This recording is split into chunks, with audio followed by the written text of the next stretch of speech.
वक्री होता है, ये तो मैंने बताया ना कि नीचे आ रही है रेस। ग्रह जब वक्री होता है तो नीचे जो उसके साथ संबंधित चीजें हैं फिर वो पॉपअप होती हैं, उछलती हैं, फिर उनके रेट बढ़ जाते हैं। शनि वक्री है। आइए वापस टॉपिक पे चलते हैं, बात कहीं और चली गई थी। शनि वक्री है, 29 मार्च से लेकर मीन राशि में प्रवेश कर चुके हैं। अब 13 जुलाई से 28 नवंबर तक शनि वक्री है। वक्री शनि के प्रभाव के कारण अभी मैंने आपको बताया कि मंगल केतु के कारण विमान यात्रा से थोड़ा सतर्क रहिएगा। सूर्य जल के घर में चले गए हैं तो पहाड़ यात्रा से सतर्क रहिएगा। अब शनि वक्री हैं भाई, सड़क की यात्रा से भी सतर्क रहिएगा, इवन की रेल की यात्रा से भी सतर्क रहिएगा। समझिए, लोहे की रेलगाड़ी, लोहे की हमारी कार, मोटरसाइकिल और कंक्रीट की हमारी सड़क, हमारी छतें, हमारे घर लेंटर। भूकंप 7.3 पॉइंट्स का आया है आज अमेरिका में। आप वीडियो देखेंगे तो हिलता इतना ज़बरदस्त है जैसे पकड़ के किसी चीज़ को शेक किया जाता है। तो ये शनि वक्री है। तो चाहे आकाश हो, चाहे धरती हो, चाहे पहाड़ हो, अपनी यात्रा ध्यान से बनाइएगा। ज़्यादा प्रयास कीजिएगा कि स्थगित की जाए 28 जुलाई तक, तो बिल्कुल स्थगित की जाए 28 जुलाई तक, क्योंकि मंगल केतु तो झगड़े का कारण भी हो जाते हैं ना। मंगल केतु तो लड़ाई झगड़े का, आपस में तू मैं का, बहसबाजी का, इतना अपसेट कर देते हैं। मंगल जब राहु या केतु या शनि से मिले होते हैं, ये अंगारा बन जाता है। मंगल शनि से मिल गया, अग्नि और तेल मिल गए। मंगल राहु से मिल गया, अंगारक दोष हो गया। मंगल केतु अब अंगारक श्राप चल रहा है एक। तो थोड़ा ध्यान रखिएगा, चाहे वो जल की यात्रा है, चाहे वो विमान की यात्रा है, चाहे वो सड़क की यात्रा है, इन ग्रहों का प्रभाव इस समय ज़्यादा अच्छा नहीं है। बहुत इंपॉर्टेंट कोई बात हो तो अपनी कुंडली दिखाकर ही आपको स्टेप लेना चाहिए। कई बार क्या होता है कि उसी ग्रह की दशा या अंतरदशा में हम होते हैं, उस समय वो ग्रह, अभी किसी ने पूछा था ना कि छठे या 8वें घर में क्या फल देंगे ये ग्रह, उस समय जब गोचर में खराब है, कुंडली में उसकी अगर दशा हुई, वो छठे या 8वें घर में नेगेटिव हुआ, ध्यान से सुन लीजिए जो मैं बोल रहा हूँ, अगर वो नेगेटिव हुआ तो वो बैड इफेक्ट दे देता है। मतलब ये बहुत काउंटिंग करके माइन्यूट बंदे के ऊपर असर आता है। ये नहीं है कि शनि वक्री हो गया तो सारा वर्ल्ड अब खराब ही होगा, ऐसा भी नहीं होगा। जिनकी दशा अंतरदशा ही नहीं है उनके ऊपर इस प्रभाव से कोई लेना देना नहीं है, समझ गए। सो ये सारा खेल फिर आपके लगन का है, आपकी दशा चार्ट का होता है, उससे पता चलता है। चलिए, शनि आपको मैंने बता दिया है, मीन राशि में है। 13 जुलाई से 28 नवंबर तक वक्री अवस्था में रहेंगे। लोहा, चमड़ा, तेल, कंस्ट्रक्शन, पेट्रोलियम प्रोडक्ट्स, केमिकल्स, लोहे की मशीनें, लेबर, फैक्ट्रीज, इन सब के ऊपर इसका प्रभाव आएगा। चाहे वो प्रॉपर्टीज़ का काम कर रहे हो, प्रॉपर्टी डीलर्स हो, कंस्ट्रक्शन का काम कर रहे हो, इनके ऊपर इसका प्रभाव कहीं ना कहीं से आ जाता है। तो ध्यान रखें, पुल गिर जाते हैं, पुल।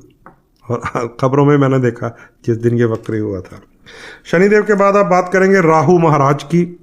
राहु कुंभ राशि में है 18 मई को। हाँ बिल्कुल ठीक है, केतु और राहु सेम डे घूमे थे ना। ये सदा ही रेट्रोग्रेड चलते हैं, उल्टा चलते रहते हैं। सो ये राहु जो है अब कुंभ राशि में है, 18 मई से एंटर कर गए हैं। 1.5 साल का राहु का गोचर होता है, ये याद रख लीजिए। अब राहु और केतु का जो प्रभाव है मंगल को तो बहुत ज़्यादा खराब कर रहा है, क्योंकि केतु मंगल इकट्ठे हैं तो राहु की दृष्टि आ जाती है। कुंभ में राहु है, कुंभ वाले थोड़ा सावधान हो जाएं। और सिंह में केतु है। अब ये मेरे सामने ही है इस समय का गोचर। अभी जब मैं आपसे बातें कर रहा हूँ तो लगन भी कुंभ चल रहा है, बाई चांस लगन भी कुंभ चल रहा है।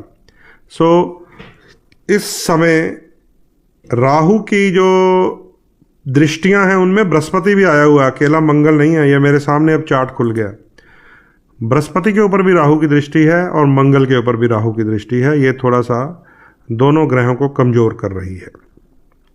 अच्छा, एक और बात मैंने कल से चेक की है कि कुंभ में राहु है और मीन में शनिदेव है इस समय।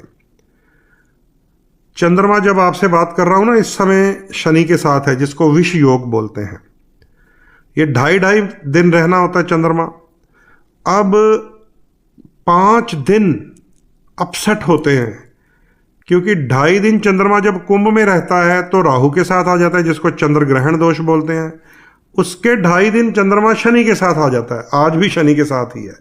तो कल देखता हूं कहाँ है, कल की डेट भरता हूं कंप्यूटर में।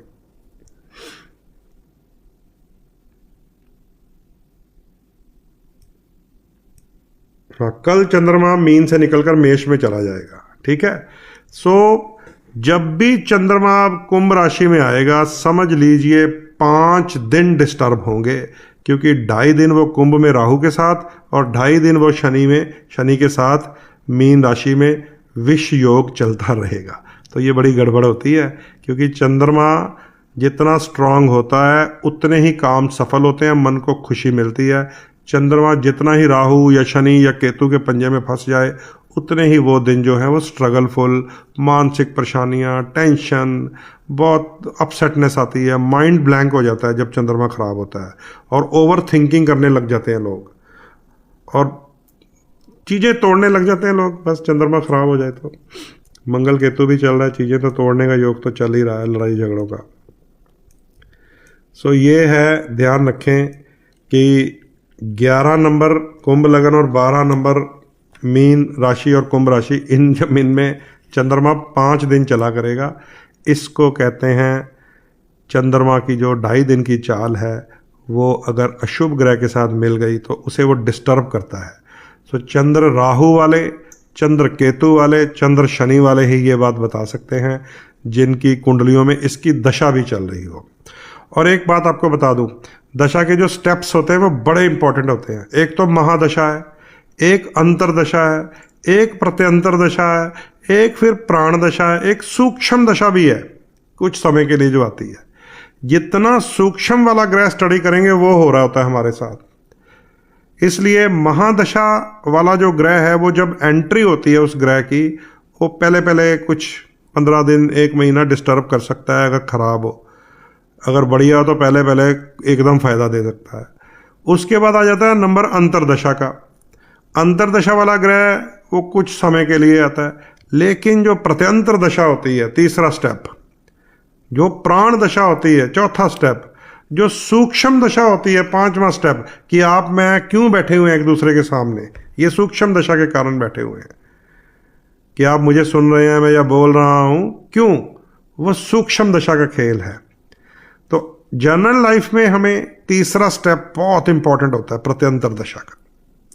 इसलिए ये सारी ग्रहों की जो बातें मैं करता हूं, इनका फल सभी के ऊपर एक जैसा कभी नहीं आ सकता, ये भी याद रख लीजिए। किसी के ऊपर उसकी प्रत्यंतर दशा कुछ होगी, किसी के ऊपर अंतरदशा कुछ होगी, किसी के ऊपर प्राण दशा कुछ चल रही होगी। वही शनि है, किसी के लिए वही शुभ फल दे रहा होता है, किसी के अगर वो नेगेटिव हाउस में चला गया तो खराब दे रहा है, किसी के लिए वो वक्री होकर भी शुभ है। अब कल बुध वक्री होना है या शनि वक्री चल रहा है, किसी के लिए वो शुभ है। अब जिन्होंने कमीशन का ही काम करना है, लाइजनिंग करनी है, लेन देन किसी का है, बीच में आपने सौदा तय करवाना है, आपके लिए तो वक्री होना शुभ है, क्योंकि वो बात उठेगी। वक्री होने से पॉपअप होएगी बात, जो ठंडी पड़ी थी, दबी जा रही थी, सहजे सहजे चल रही थी, वो उछाल में आ जाती है। वही शनि शुभ हो जाता है। प्रॉपर्टी डीलिंग करवाने वाला कहेगा, कार की डीलिंग कराने वाला, व्हीकल डीलिंग करवाने वाला, या अन्य तरह के कोई लोगों के लाइजनिंग के काम करने वाला कहेगा मुझे तो बड़ा फायदा हो रहा है वक्री में।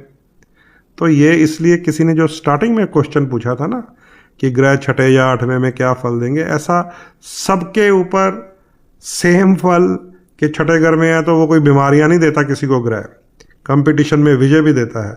8वें घर में तो वो मृत्यु ही नहीं देता सबको, लोगों को छुपे खजाने भी देता है। तो ये बहुत इंपॉर्टेंट चीज़ें होती है एस्ट्रोलॉजी की। ये तो चलिए आपसे बातें करते रहते हैं कि एक बड़ा ही फेवरेट सा टॉपिक है, मुझे बोलना अच्छा लगता है और आपको सुनना अच्छा लगता है, लेकिन असली बात तो तभी खुलती है जब कुंडली सामने आती है। ठीक है, चलिए।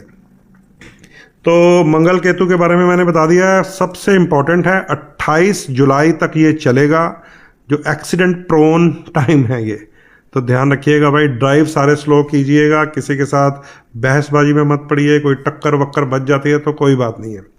बहुत बड़ा नुकसान हुआ है हमारे 115 साल के दौड़ाक सरदार फौजा सिंह जी, 115 साल के, देखिए रनिंग करने वाले सरदार जी, एक्सीडेंट के कारण उनकी सडन डेथ हो गई। देखिए, नहीं तो लोग तो आजकल 50-60 की एज में कहने लग जाते हैं कि अब नहीं उठा जाता, अब नहीं चला जाता, कोई सोटी पकड़ लेता है, कोई बैसाखी पकड़ लेता है, कोई वॉकर लेके चलता है। 115 साल की आयु में भी हमारे पंजाब के सरदार फौजा सिंह जी, शायद जलंधर अमृतसर के बीच में उनका घर है, ब्यास पिंड है वहाँ पर अचानक उनको किसी ने टक्कर मार दी, तो अचानक उनकी डेथ हुई है। ये मंगल केतु का खेल है।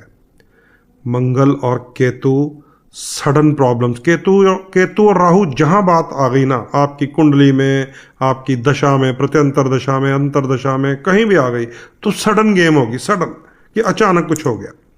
तो थोड़ा ध्यान रखिएगा सारे जाने, ठीक है। ये 28 जुलाई जो डेट है, ये विशेष तौर पे आप सबको संभलना चाहिए, आराम से चलना चाहिए बस। चलिए, ये थी ग्रहों की स्थिति। इतनी देर लगी मुझे, 35 मिनट लग गए हैं गोचर और भ्रमण समझाने के लिए। आज का टॉपिक है हमारा सूर्यदेव का, कि सूर्यदेव 30 दिन के लिए एक राशि में गोचर करते हैं। अब आते हैं उस बात पे, जितनी भी आप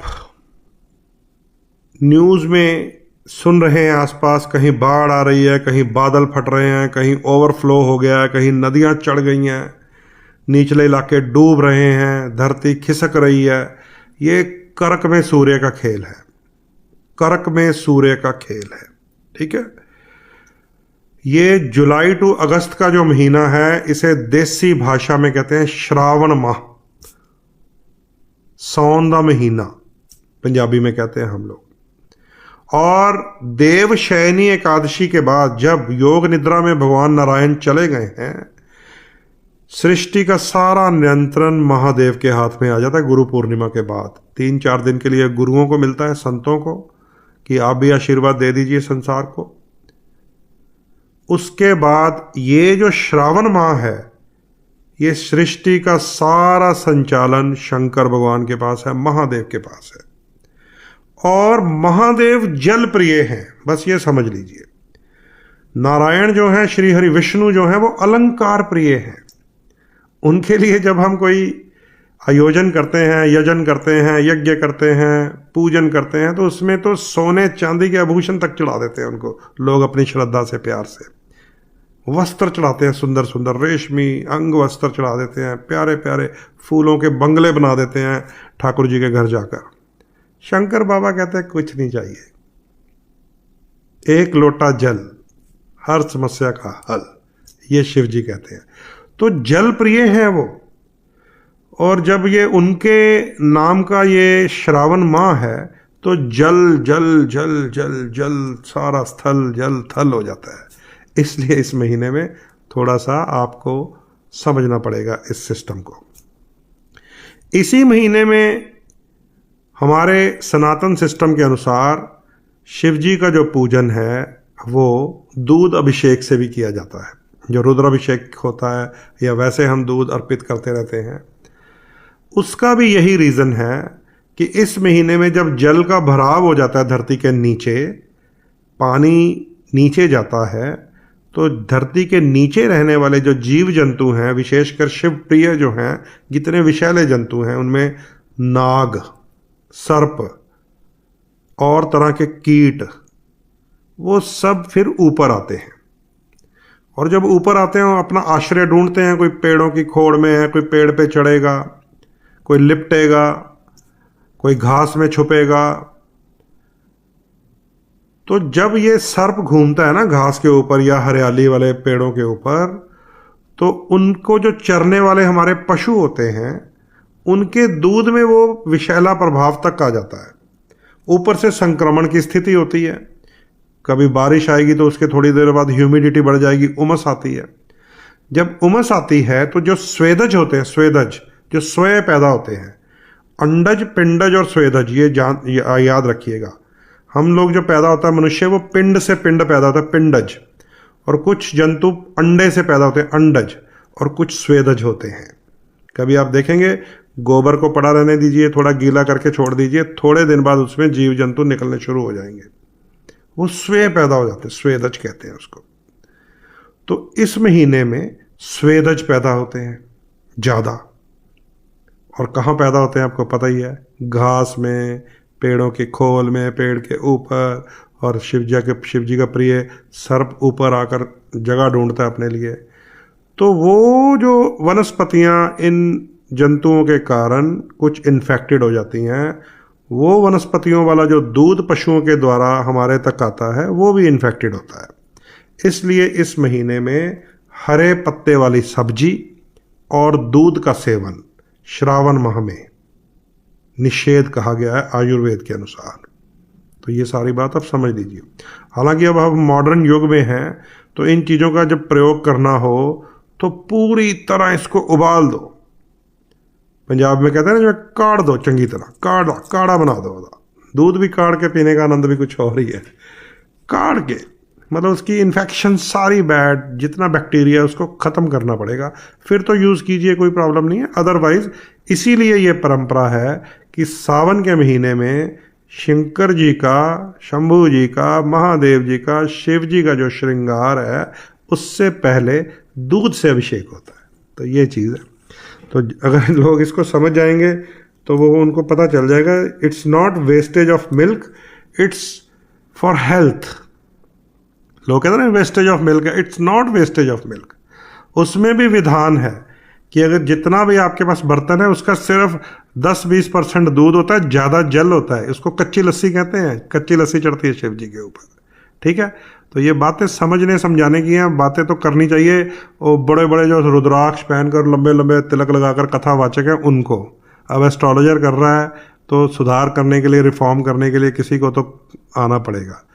हालांकि उनको करनी चाहिए जिनका वर्ल्ड लेवल के ऊपर लोग उनको मीडिया में देखते हैं, सुनते हैं, टीवी चैनल्स में, रीलों में, ब्रिटेन की संसद में जाकर जो हनुमान चालीसा तक पढ़ा देते हैं, उनको ये बातें बतानी चाहिए ताकि व्यापक रूप से ये बात जाए। अब यहाँ पे सुनने वाले 20-25 लोग होंगे और वो जब ये ऑफ हो जाएगा तो हो जाएगा। तो ये बातें जो हैं, it's not wastage of milk, it's for your health. ठीक है, तो इस महीने में कुछ चीज़ें बहुत इंपॉर्टेंट होती हैं क्योंकि शंकर जी का महीना है। इस महीने में जितने सोमवार आते हैं वो बड़े इंपॉर्टेंट हैं शिव जी का पाठ पूजन व्रत करने के लिए। इस महीने में नाग पंचमी आती है, वो बहुत इंपॉर्टेंट है। कुंडली के दोष होते हैं जो राहु केतु से संबंधित, जिसमें सबसे अधिक प्रचलित जो है वो नागपाश योग है काल सर्प दोष के रूप में। ये सारी चीज़ें इस महीने में एकदम से कंट्रोल की जा सकती हैं एस्ट्रोलॉजिकल रेमेडीज़ के द्वारा। और बहुत इम्पॉर्टेंट दिन जो हैं, एक तो सोमवार हैं, जितने सोमवार आपको मैंने पिछली बार भी बता दिए थे। एक नागपंचमी आएगी, एक हरियाली अमावस आती है इस महीने में, हरियाली अमावस। उस दिन आपकी कुंडली में पड़े हुए दोष, उनकी रेमेडीज 100% इफेक्टिव हो जाती है क्योंकि शिव जी के पास है सारी सृष्टि।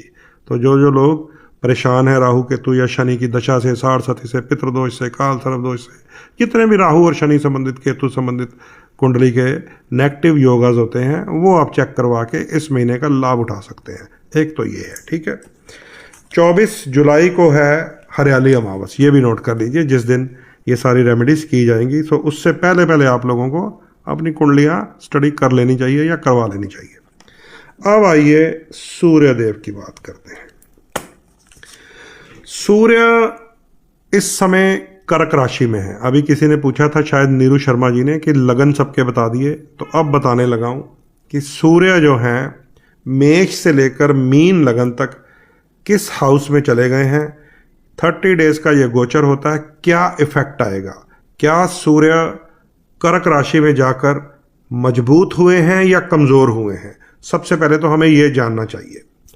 क्योंकि कर्क राशि देव ग्रुप में आती है चंद्रमा की, सूर्य की सिंह राशि देव ग्रुप में आती है, सूर्य और चंद्र एक ही ग्रुप में आ जाते हैं, देवों के ग्रुप में, जिसमें चंद्रमा, सूर्य, मंगल और जुपिटर बृहस्पति है, जो मैंने चारों आपको दिखा दिए हैं। ये वाइट वाला जो है चंद्रमा का, रेड वाला जो है मंगल का, येलो वाला है बृहस्पति का, और ये मैरून वाला है सूर्य का। इसका मतलब ये सारी मित्र कैटेगरी है, तो मैंने ये जेम थेरेपी की हुई है कलर थेरेपी के माध्यम से। अब कुछ आप अब भी मुझे बताइए कि सूर्य और चंद्रमा दोनों मित्र हैं, देव ग्रुप में आते हैं। क्या सूर्य जब अपने मित्र चंद्रमा के घर में जाए स्ट्रांग होता है या वीक होता है? चलिए थोड़ी सी बातें कर लेते हैं आपके साथ लगन बताने से पहले। कौन कौन देख रहा है मैं ये भी देख लूँ ज़रा, क्योंकि बहुत सारे लोगों के नाम मिस हुए हैं आज। आप लिखिए, मैं नाम पढ़ूँ। चित्रा जी हर हर महादेव, सोनू जुनेजा जी जय श्री महाकाल, नीरू शर्मा जी हार्दिक स्वागत, विशाल जी राम राम, देवन छिब्बा जी राम राम, गुरमिंदर सिंह जी स्वागत है, राजीव डी जी राम राम, और सुभाष बनोट जी स्वागत है, शरण मेहता, अंजू जोशी जी स्वागत है, एडवोकेट गगनदीप सैनी स्वागत है आपका, अमित कालिया, सचिन कश्यप, ए रवि शर्मा, नेहा शर्मा, एस्ट्रो मेहर, बीच में आपने कुछ बातें भी लिखी हैं वो नहीं मैं पढ़ पाऊँगा, रितु पटेल, पूनम शर्मा, साक्षी भार्गव जुड़ी हुई हैं, स्वागत है साक्षी, पंडित मनीष शर्मा जी ने कुछ लिखा है कि लगन में वैवाहिक जीवन मोस्टली खराब। चलिए ये आज का टॉपिक नहीं है मेरा। चलिए तो उसके नीचे मुझे कौन कौन मिला है? एस्ट्रो मेहर, डॉली गरेवाल, चित्रा। डॉली गरेवाल ने लिखा है कि सूर्य चंद्रमा के घर में वीक होगा। मदन लाल जी स्वागत है। पंडित मनीष शर्मा जी ने लिखा है सूर्य वीक होगा। एस्ट्रोलॉजर मेहर ने लिखा है कि सूर्य स्ट्रांग होगा। नीरू शर्मा जी ने लिखा कि मैं देख रही हूं कि सूर्य का क्या होगा। अनिल कुमार अरोड़ा जी राम राम रोहतक से बोल रहे हैं। राजीव खेड़ा जी ने लिखा है सूर्य स्ट्रांग होगा। और प्रवीण शर्मा जी ने लिखा है कि वीक होना चाहिए लगता है। संजू लांबा जी राम राम। करण धमीजा जी कह रहे हैं कि अपने फ्रेंड के पास जाएगा तो सूर्य स्ट्रांग होगा। दीपक राज मौदगिल कहते हैं स्ट्रांग होगा। सनी नारंग कहते हैं वीक होगा। सोनू शर्मा जी स्वागत है। करण जी, नीरू दिनेश जी, एस्ट्रो मेहर कह रहे हैं स्ट्रांग होगा। नीना शर्मा जी राम राम। सौरभ कह रहे हैं धनु लगन मीन, पता नहीं क्या लिख दिया। करण धमीजा जी, निखिल पटेल बॉस्टन यूएसए से। चलिए यहाँ तक नाम आए हैं। अब मैं आपको बताता हूँ कि सूर्य अपने मित्र चंद्रमा के घर में जब गए, जिन जिन लोगों ने लिखा है स्ट्रांग होगा, जिन जिन लोगों ने लिखा है स्ट्रांग होगा, खासकर इसमें एक एस्ट्रोलॉजर मेहर है, उनको मैं हार्दिक बधाई देता हूं कि आपने रॉन्ग आंसर दिया है। कोई भी ग्रह, ध्यान से समझ लीजिए, कोई भी ग्रह अपने से 12वें घर में चला जाए, वो चाहे मित्र के घर में हो, चाहे वो शत्रु के घर में हो, चाहे वो सम राशि में हो, लेकिन लग्नेश द्वादश हो गया है। मान लीजिए सिंह लगन है किसी का, उसका सूर्य द्वादश चला गया, तो क्या होगा? वो स्ट्रांग होगा कि वीक होगा? इसको कहते हैं कि कोई भी ग्रह अपनी राशि से अगले घर चला जाए, उसे कहते हैं वृद्धि कारक हो गया है। पिछले घर चला जाए उसको कहते हैं द्वादश हो गया है। त्रिक स्थानों में चला जाए तो आपको पता ही है, 6-8 में चला जाए तो भी लगन का स्वामी 6 में चला जाए कमजोर, चाहे उसके मित्र का घर हो। अब मान लीजिए वृश्चिक लगन है, मैं स्वयं हूं, मेरे लगन में भी मंगल की राशि आती है, छठे में भी मंगल की राशि आती है। अब लग्नेश मंगल अगर छठे चला गया, वहां पर उसी की राशि है, लेकिन त्रिक स्थान है दोस्त मेरे, 6, 8, 12 में वो नेगेटिव फैक्टर चला जाता है, वीकनेस आ जाती है उसमें, तो सूर्य अपने से द्वादश हो गया है। डॉली गरेवाल ने बिल्कुल सही आंसर लिखा, क्योंकि उसने साथ में यह भी लिखा कि वो कर्क में जल तत्व में चला गया। सूर्य का प्रभाव जल में चला गया। पता है आपको, कभी आप यमुनोत्री गए हैं? यमुनोत्री, गंगोत्री और यमुनोत्री में से जो लोग यमुनोत्री गए हैं उन्हें पता होगा कि यमुनोत्री में एक ऐसा स्थान है, यमुना माता के कहने पर सूर्य देव ने, ध्यान से समझ लीजिए, अपनी किरण का एक अंश वहां पर छोड़ा था। पूरा वो जो तीर्थ है यमुनोत्री का, भयंकर पानी चल रहा होता है, इतना जबरदस्त। वहां बैठकर मैंने पूजा कराई है, लेकिन जहां पर वो किरण का स्थान है, आसपास -डिग्री टेम्परेचर, पैर भी नहीं लगता जमीन के ऊपर, जहां पर सूर्य की किरण गिरी है वहां पे धरती बिल्कुल वार्म होती है, ऐसा लगेगा नरम है, गर्म है। बैठकर वहां पंडित जी पूजा करवाते हैं यमुनोत्री में, गूगल कीजिएगा। तो इसका क्या मतलब है कि सूर्य का जो प्रभाव है, अगर ऐसे क्षेत्र में आ गया जहां पे जल है, तो वो तो बहुत बड़ा उछाल पैदा कर देगा। उछाल पैदा होगा तो बाढ़ आती है, फिर आसपास वो पानी की इतनी आवाज़, इतना, वहाँ पे यमुनोत्री की बात कर रहा हूँ, आप गूगल पे जाइएगा या यूट्यूब से कोई वीडियो देखिएगा, आपको स्पष्ट नज़र आएगा।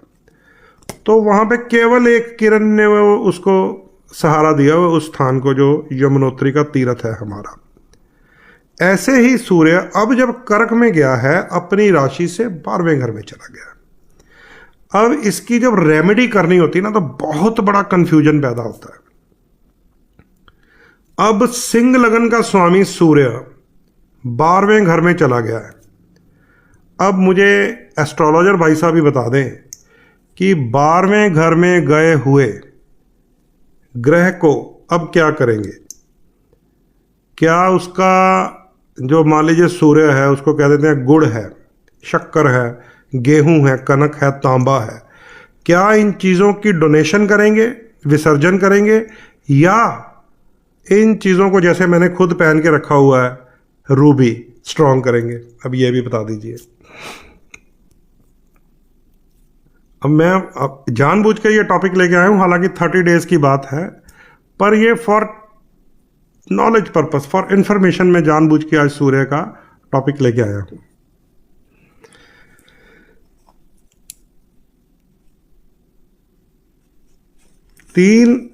तीन लोगों के लिए सूर्य 6, 8, 12 में जाएगा। सिंह लगन वालों के लिए 12वें घर में, धनु लगन वालों के लिए 8वें घर में, और कुंभ लगन वालों के लिए 6ठे घर में। अब इसमें देव और दैत्य, एक तो ये श्रेणी चेक होगी। लगन का स्वामी चाहे 6ठे घर में हो, चाहे 8वें घर में हो, चाहे 12वें घर में हो, लगन के स्वामी को उसकी कलर के साथ, उसके मंत्र के साथ, उसके यंत्र के साथ, उसके रत्न के साथ स्ट्रॉन्ग करना चाहिए। ये याद रख लीजिए, इसको धर्म त्रिकोण की थ्योरी कहते हैं। धर्म, अर्थ, काम, मोक्ष, ये त्रिकोण होती है हमारी कुंडली में। जिस थ्योरी पे हम काम करते हैं, पॉजिटिव थ्योरी पे, उसको धर्म त्रिकोण कहते हैं। लग्नेश, पंचमेश और नवमेश, ये धर्म त्रिकोण है। इनके स्वामियों को सदा सदा सदा सदा सदा स्ट्रॉन्ग करेंगे, चाहे वो नीच राशि में हो, चाहे वो मृत्यु स्थान में हो, चाहे वो रोग स्थान में हो, चाहे वो मोक्ष स्थान में हो, जिसको आप 12वें घर को कहते हैं। समझ गए बात? अगर लगन को ही हमने न्यूट्रल कर लिया, लगन को ही वीक कर दिया, डाउन कर दिया, दान कर दिया, तो समझ लीजिए बीमार तो हम हो ही जाएंगे ना। लग्नेश को, ये धर्म त्रिकोण है। उसके बाद अर्थ त्रिकोण आती है, जिसमें दूसरा, छठा और 10वां घर होता है। उसके बाद काम त्रिकोण आती है, जिसमें तीसरा, 7वां, 11वां होता है। उसके बाद मोक्ष त्रिकोण आती है, जिसमें चौथा, 12वां और अष्टम होता है। ठीक है, हम उस थ्योरियों पे काम नहीं करते, वो रावण की थ्योरियां हैं कि मुझे कैसा चाहिए मैं वो करूं, हम नहीं करते। हम धर्म त्रिकोण पे काम करते हैं, जो पराशरी ज्योतिष के अनुसार। हालांकि फॉर्मूले लगाए जाते हैं, कई बार किसी की शादी ना हो रही हो, उसको सप्तमेश का रत्न पहना देते हैं। कई बार किसी का फॉरेन का काम ना ही हो रहा हो, तो उसको द्वादशेश का रत्न भी पहना देते हैं, उसको थोड़ा न्यूट्रल करके, कि भाई जेल ना चला जाए। समझ गए? वो एक अलग बात है, वो रावण की थ्योरी, उसको रावण संहिता से आप पढ़ सकते हैं। लेकिन जो काम मैं करता हूं सदा पिछले 25 साल से, उसको कहते हैं धर्म त्रिकोण, जो महाराष्ट्र पराशर जी की लिखी हुई है। उसके अकॉर्डिंग लगन पंचम और नवम भाव के स्वामी, उसमें बैठे हुए ग्रह की बात नहीं मैं कर रहा, उन भावों के स्वामी को कभी भी कमजोर नहीं करना चाहिए, चाहे वो छठे घर में हो, चाहे 8वें घर में हो, चाहे वो 12वें घर में हो, उन भावों के स्वामी। थोड़ा सा इसको समझना पड़ेगा, ठीक है। अब आइए लगन के अनुसार आपके साथ बात करते हैं, उसमें आपको साथ साथ समझाता जाऊंगा कि किसको क्या रेमेडी करनी चाहिए। आपकी कुंडली में सूर्य की स्थिति कहीं भी हो सकती है, मैं उसकी बात नहीं करने वाला, मैं गोचर के सूर्य की स्थिति की बात करने वाला हूं। जिसकी कुंडली में सूर्य की दशा, अंतरदशा या प्रत्यंतर में होंगे, उनको ये बात भी सूट कर जाएगी जो मैं बोलूंगा, ठीक है। सबसे पहले आते हैं मेष लगन। मेष लगन वालों के लिए सूर्य देव पंचम स्थान के स्वामी हैं। पंचमेश का मतलब क्या हुआ? संतान देने वाले, विद्या देने वाले, अफेयर, लव अफेयर पंचम भाव से देखा जाता है, अफेयर देने वाले, सडन गेन, लॉटरी पंचम भाव से देखी जाती है, सडन गेन देने वाले। अब ये पंचमेश पीछे चले गए हैं भाई, मेष लगन वालों को बता रहा हूं अब मैं। अब पंचमेश स्वयं से द्वादश हो गए हैं, हो गया कमजोर।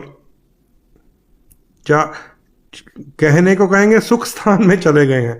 सुख स्थान को वो डिस्टर्ब कर सकते हैं, क्योंकि वहां पे चंद्रमा में उछाल पैदा हो जाना है। कर्क लगन वालों का भी यही हाल होगा जब कर्क पे बात करेंगे।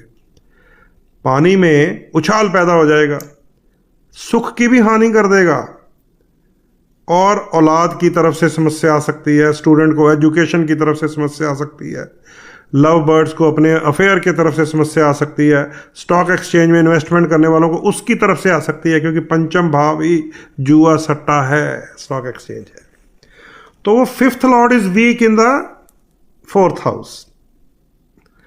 अब आइए रेमेडी पे चलते हैं। अगर आपका मेष लगन है, गलती से भी आपको जीवन में कभी भी गुड़, कनक, दलिया बांटना नहीं चाहिए, इससे गड़बड़ हो जाती है, क्योंकि पंचमेश ही वीक हो जाता है। आपको जितनी सूर्य से संबंधित वस्तुएं हैं, थोड़ी बहुत मैं बोलता रहता हूं, बहुत सारी हैं, हमारे पास बहुत लिस्ट होती है जो इजी अवेलेबल है। वो है तांबे का लोटा, वो है दलिया, वो है गुड़, वो है शक्कर ब्राउन वाली। वो सूर्य देव को धर्म स्थान में जाकर अर्पित करनी है। अब जब धर्म स्थान में जब आप जाएंगे तो सूर्य देव के साथ ढूंढना है आपको कौन है।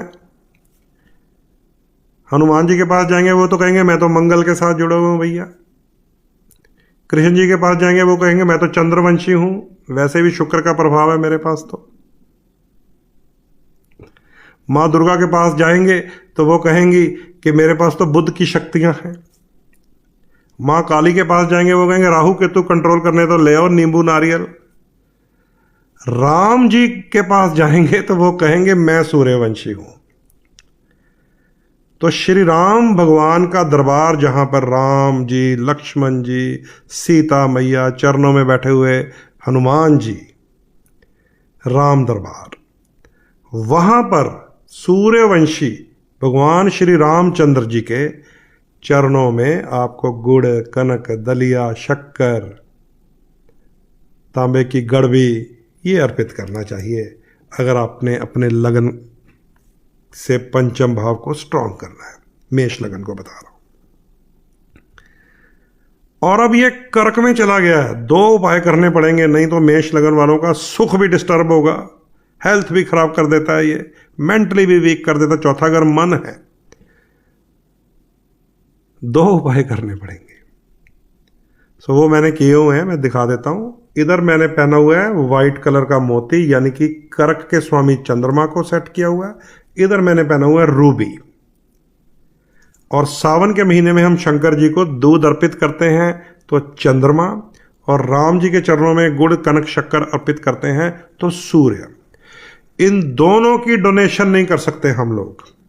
डोनेशन कौन करेगा ये भी बता दूंगा आपको। इन दोनों की डोनेशन का मतलब होता है